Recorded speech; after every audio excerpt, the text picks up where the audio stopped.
Welcome neighbors, thanks for tuning in to the L5H Market update. Usually I do a more broader range, but I thought this would be kind of fun to narrow it down a little bit to our neighborhood. So I'm going to be reviewing the real estate market starting from January 1st up until today, the timing of this video on May 18th.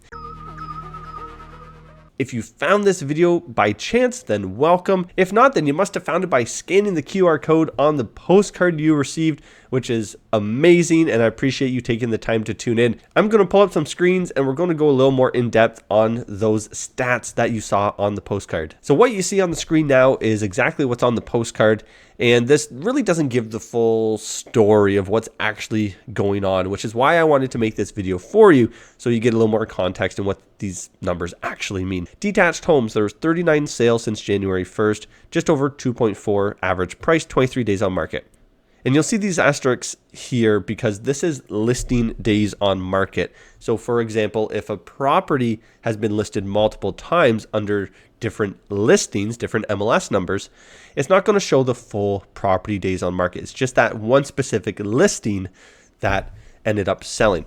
For example, if a property was on the market for 3, 4, 5, 6 months, which I've seen, and it's relisted at a new price, and that one sells fairly quickly, well, the listing days on market will just be that latest listing. Let's call it a week, completely ignoring that it was on the market for those 6 months. That's not included in these numbers. So average property days on market is actually quite a bit higher than the listing days on average. Something to keep in mind. So for semis, there was 2 sold at just over 1.4 and 37 days on average. Townhouse, 3 of them sold over 1.6 on average, 41 days on market, and 5 condo townhomes, just over 960,000 with 19 days on average.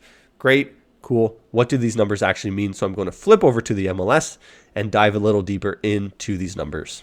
Looking at the MLS, you can see there's actually 41 results. I unselected these 2 because they actually sold in 2022, and for some reason the agents had updated the listings some point after January, which is what I'm basing this search on. So that's why those ones are being ignored. So otherwise, we have the 39 results, and we can go ahead and just do this by sold price. Let's do highest to lowest. And I'm not putting street addresses or anything just for the sake of privacy. If you are a client, then absolutely we dive into the specifics of these properties. And so we can see here, if we look at the sold price, we have the average, we have the median, which is of course a little lower, indicating there's more of those lower price properties versus the high price.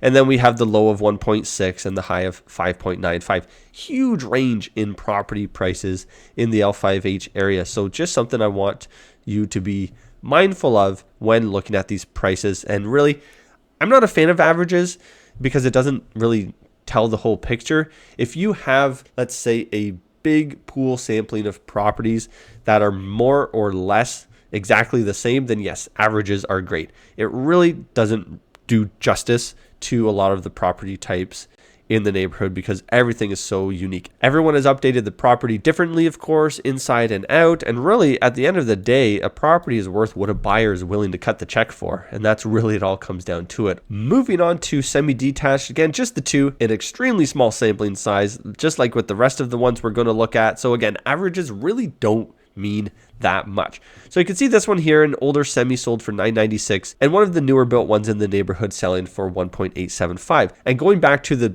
listing days on market, you'll see this one was on the market for 8 days. This one says 65. It was actually 157 days on market because it had terminated and then relisted and sat for another 65 days. And if you know the property, you know the property.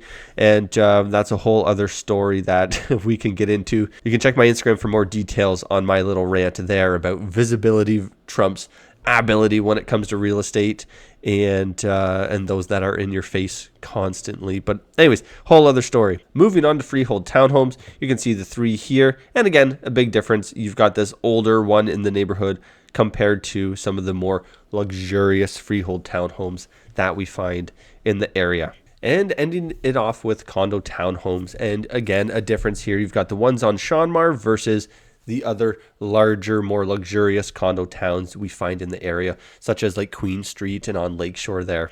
And there's your very quick overview of these property types for the L5H area. Leave a comment below, or you can use the Calendly link there as well to book a one-on-one phone call. If you're thinking of selling or buying in the area, then of course we would dive deeper into these numbers and look at specific examples for the property type you have or interested in, not just this general overview. And I'll leave you with this. Realtors love to brag about all the numbers they do. They never discuss the business that they don't do. Something to think about. Just because someone lists a lot of properties doesn't mean they're actually selling them. And on that note, I've been in the business 5 years now. I have sold 100% of every listing I've put on the market. I haven't met anyone else who can say this. So just something to think about. Anyways, thank you so much for sticking around and watching this video. I hope to get a lot more localized information out there for you to enjoy. Like I said, any questions, leave a comment below or contact me directly. Thanks for watching.